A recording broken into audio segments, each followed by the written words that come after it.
Welcome to the Giving Voice to Depression podcast, produced in partnership with the A.B. Corker Foundation for Mental Health. We are your co-hosts, Bridget and Terry. Each week, through intimate, candid conversations with guests, we explore different perspectives on and experiences of depression. We keep it real because the illness is real.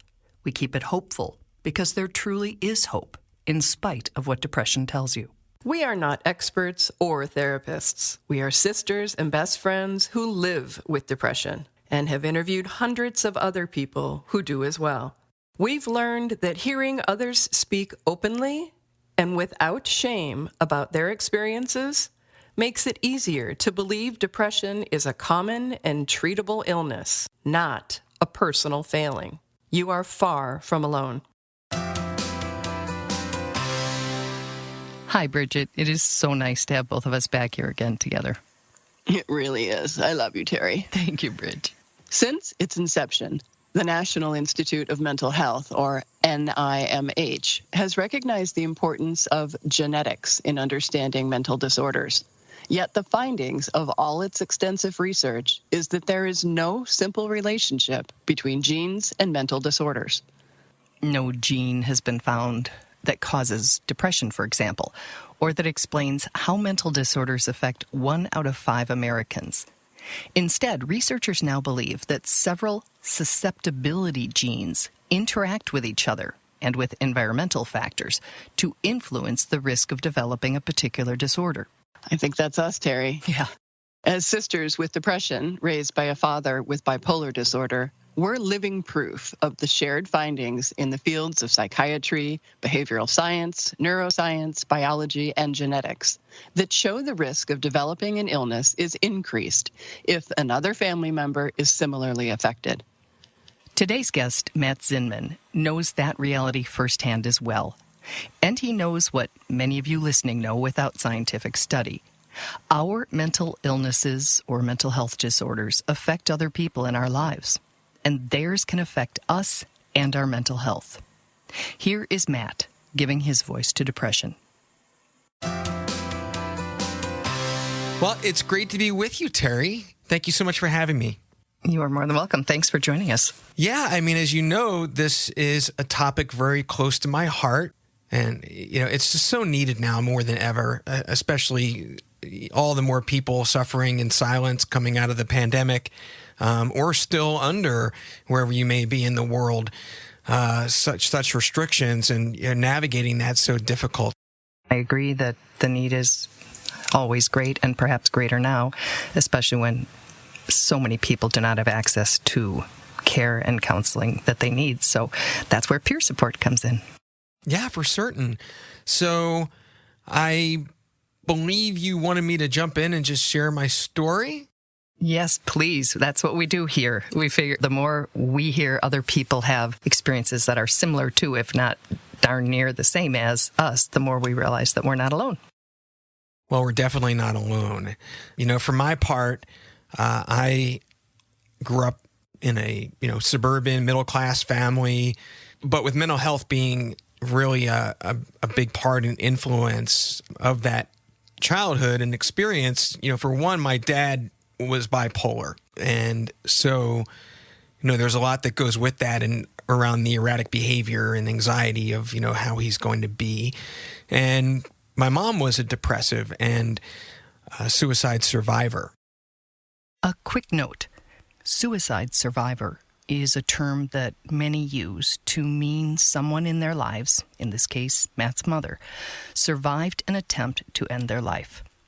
But you may also hear people say suicide survivor referring to someone who lost a friend or family member by suicide.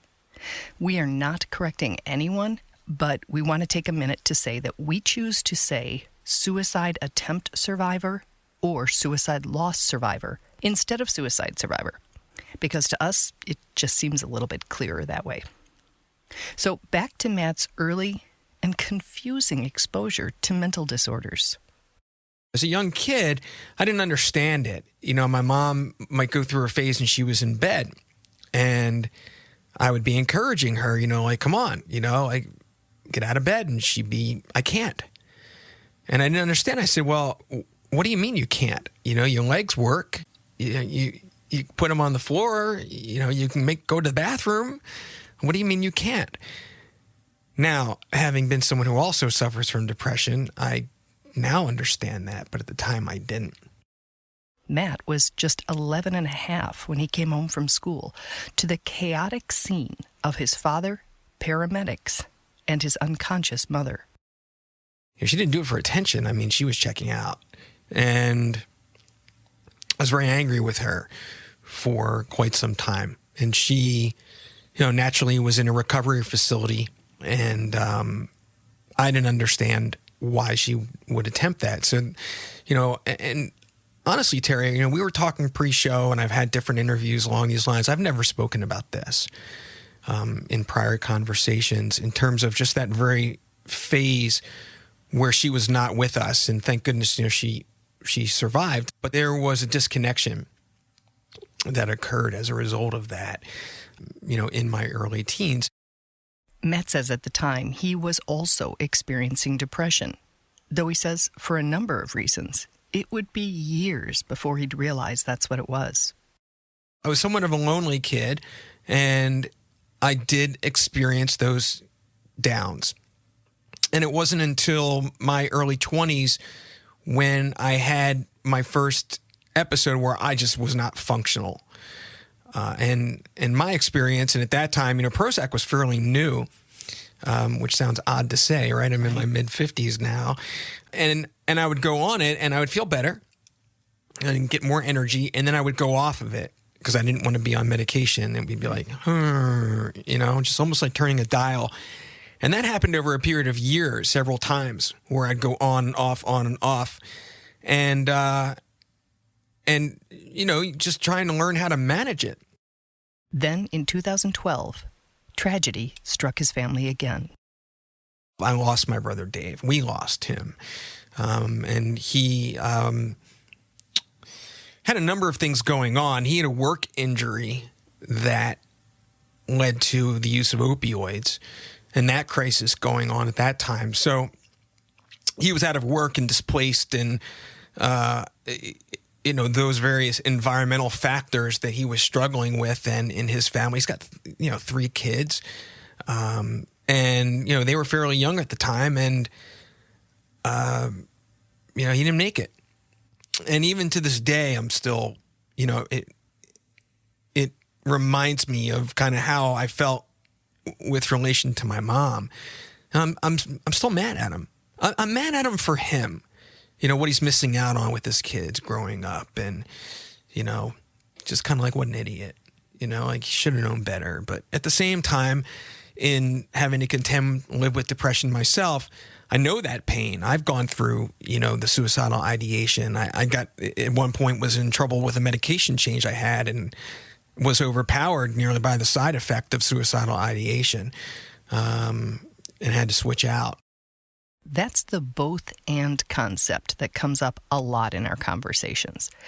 You can, for example, have experienced depression before and still not recognize it when it returns.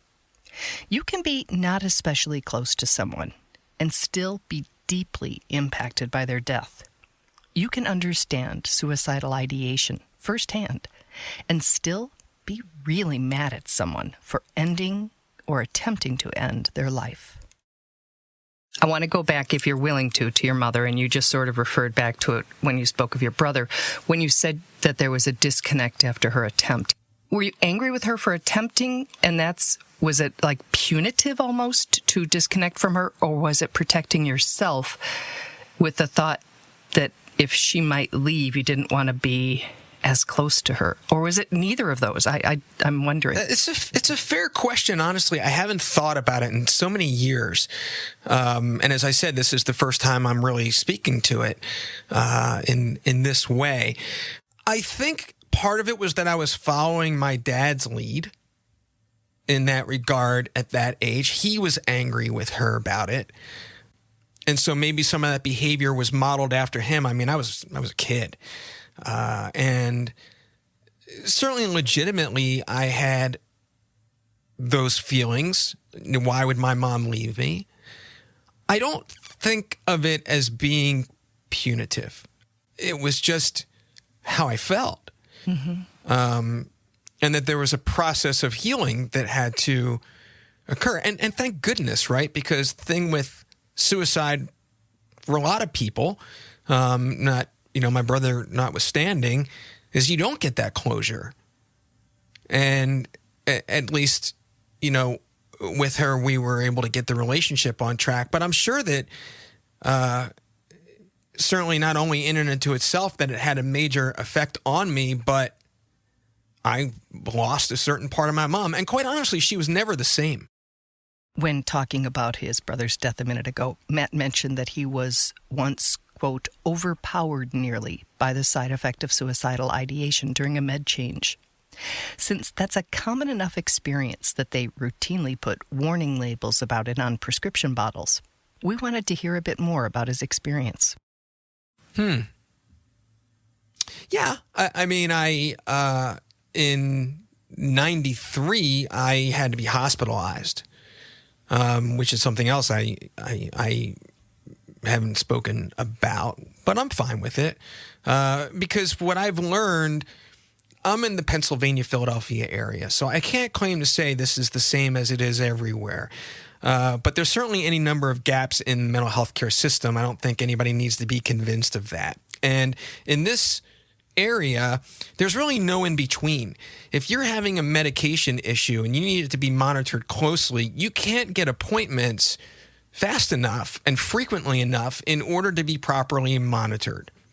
And so being inpatient is necessary. And you have to, even if you're not suicidal, which is a lot of reasons why you want to go inpatient if you can't keep yourself safe. Obviously, it's the other part of it. But for medication purposes, you've got somebody right there who this is what they do day in and day out with so many, constantly. And they can kind of take a medication and turn the dial this way and that way in terms of dosage or, switch you out. That's just not possible otherwise.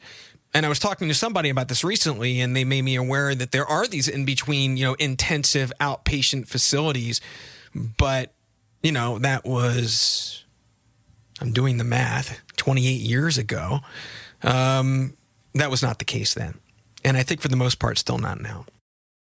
And in times that critical care is not required, but some support and understanding are, Matt reminds we all need to be clear about where we will and where we won't find that.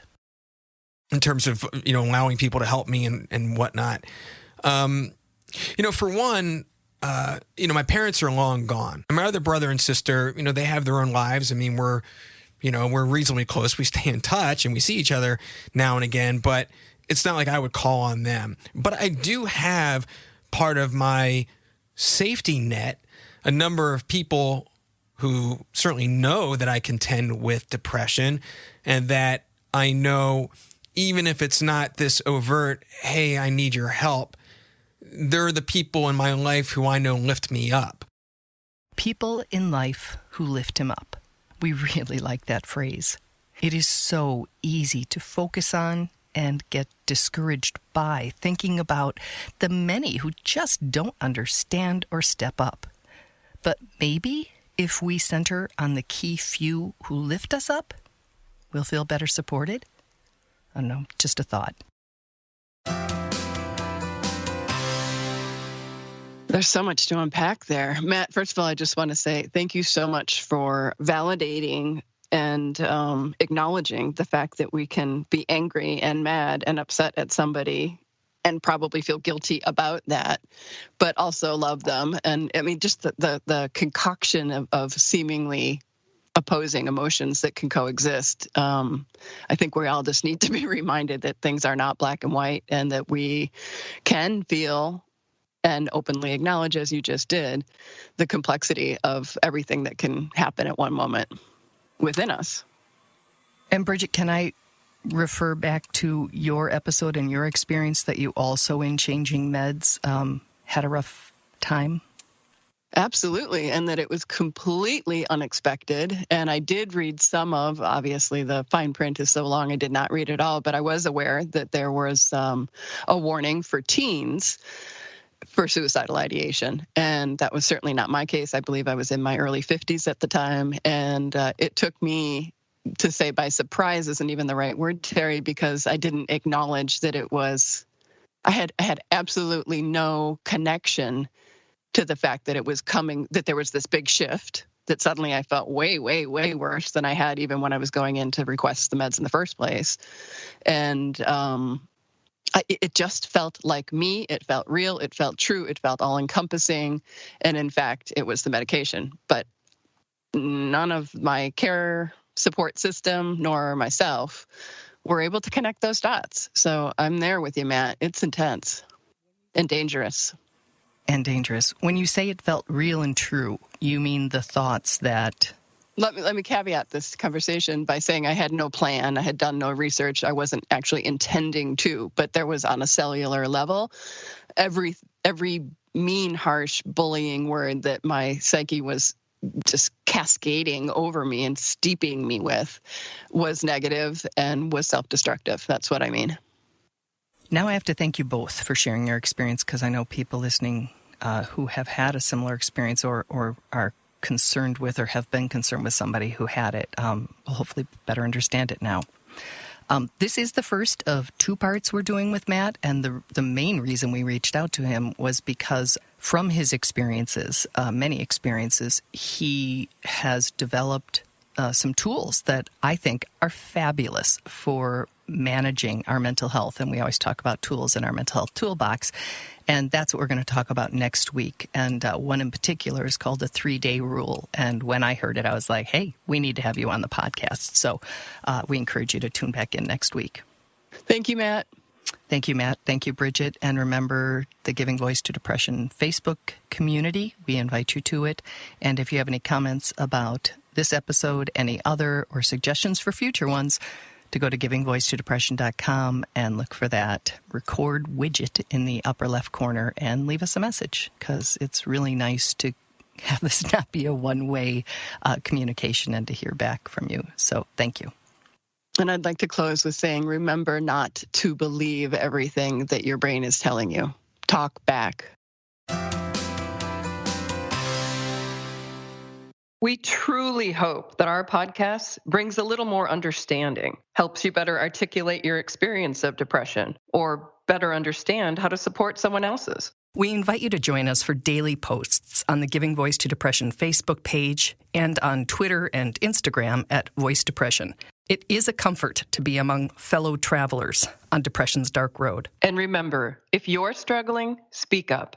If someone else is, listen up.